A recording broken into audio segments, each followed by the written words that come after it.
આ જો એટલા છોડવા કાઢવાનું કારણ અહીંથી પણ જો કાઢ્યા અને આ જેટલા ખાલા દેખાય ને બધેથી છોડ કાઢ્યા છે અને બધા છોડ કાઢવાનું કારણ આ છે અને આને મુંડા કહેવામાં આવે છે અને આ મૂળ ખાઈ જાય મૂળમાં રહી અને જો આ કેવી રીતના ધૂળ ખોતરે છે અને અંદર ઘરવાની કોશિશ કરે છે આ તમે જો આવી રીતના અંદર રહે જમીનની અંદર અને મૂળિયા ખાય જો આને તો પણ ઓલા ચા બાજુ જવાનું પણ ચાલુ કરી દીધું છે આને તો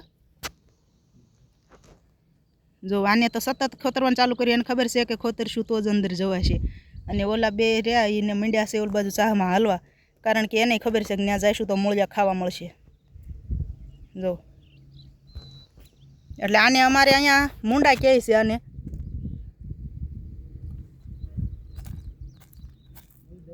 તો આ મુંડાની સ્પેશિયલ તો કાંઈ દવા એવી હોતી જ નથી અને તમારે ત્યાં હોય તો કોમેન્ટમાં જણાવજો કે આની શું દવા હોય છે એમ દવાનું નામ જણાવજો કારણ કે આ જમીનની અંદર હોય છે એટલે આની લગભગ દવા આપણને અત્યાર સુધીમાં મળી નથી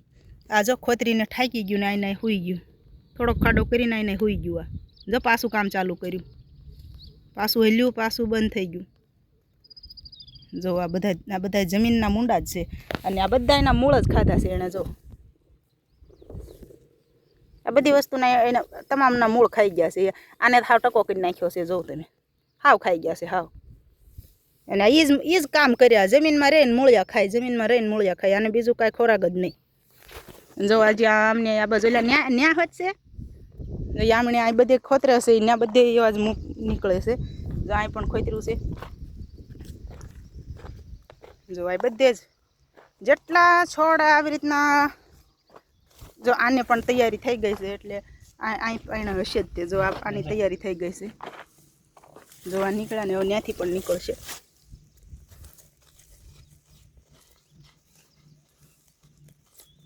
ફરતી બાજુથી ખોતરી મૂળિયા ખાઈ જાય એટલે વિકાસ ક્યાંથી થાય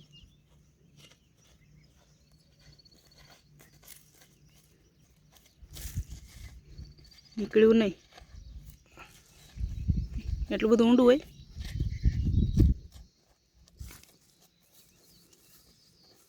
એને ખાય તો ગયા જ છે જો એને મૂળિયા તો રહેવા જ નથી જ દીધા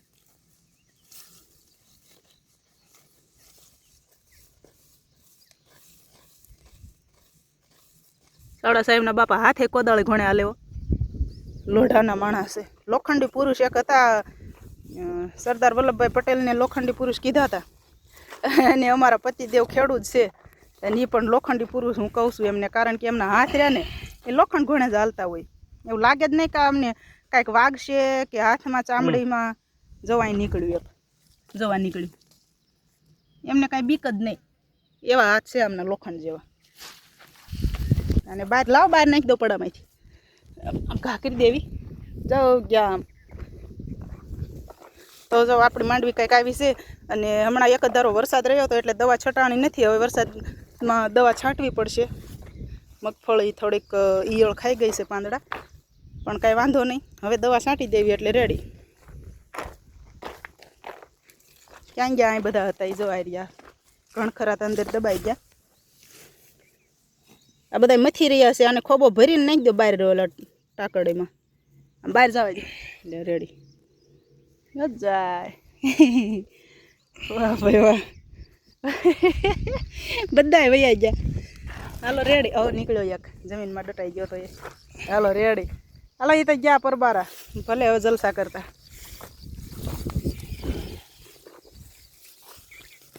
જો આટલું નુકસાન કર્યું એણે એટલું જો આ માંડવી થઈ હોય ને તો 8 લાખમાંથી 5 કિલો મગફળી થાય 5 કિલો મગફળીનું એણે 8 લાખમાંથી જ ખાલી નુકસાન કર્યું તો આ બીજા ખાલા તો હાવ અલગ જ જો જાય આમ જો દોડવાય મીડિયા રેડી કારણ કે હજી ખવડે ઘણું ગામમાં એક મરણ થઈ ગયું છે એટલે ત્યાં પણ હાજરી દેવી પડશે એટલે ફટાફટ એમણે દોડીને જો ઘડીકમાં તો ઠેઠ ક્યાંય પહોંચી ગયા જો જાય ઘડીકમાં ઠેઠ ત્યાં પહોંચી ગયા છે તો તમે અમને જણાવજો કે આની અંદર મૂંડાની કાંઈ દવા હોય કે નહીં વર્ષોથી અમે તો વાવી છીએ મગફળી પણ મૂંડા આ વર્ષે પડ્યા એનું કારણ છે કે અમે ગયા શિયાળામાં છાણિયું ખાતર ભર્યું હતું અમે ચોમાસામાં એટલા હાટું ન ભરવી કે મુંડા પડશે તો આપણે મગફળીનું વાવેતર કરવાનું, પણ અમે તો ગયા શિયાળામાં ભર્યું છે ને છતાંય અત્યારે મુંડા પડ્યા છે, કારણ કે આ વખતે અમે ટાસ નથી ભર્યો. ટાસ એટલે કે આ ધૂળ, આ જે રહી ને જમીન, આ રહી ને એ ઓલા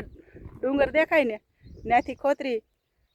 ખોદી અને ટ્રેક્ટરથી ચામાં ભરવાના હોય, અને ટાસ કેવી છે અમે ટાસ ભરવાથી મુંડા નથી પડતા, પણ આ વર્ષે અમે ટાસ નથી ભર્યો એટલે મુંડા પડ્યા છે. અમારી ભૂલ અમને નડી છે, કારણ કે દર વર્ષે કેટલો ખર્ચો કરવો વાડીની અંદર. હારું, તો અમને મુંડાની દવા જણાવજો. જય શ્રી કૃષ્ણ, ખુશ રહેજો.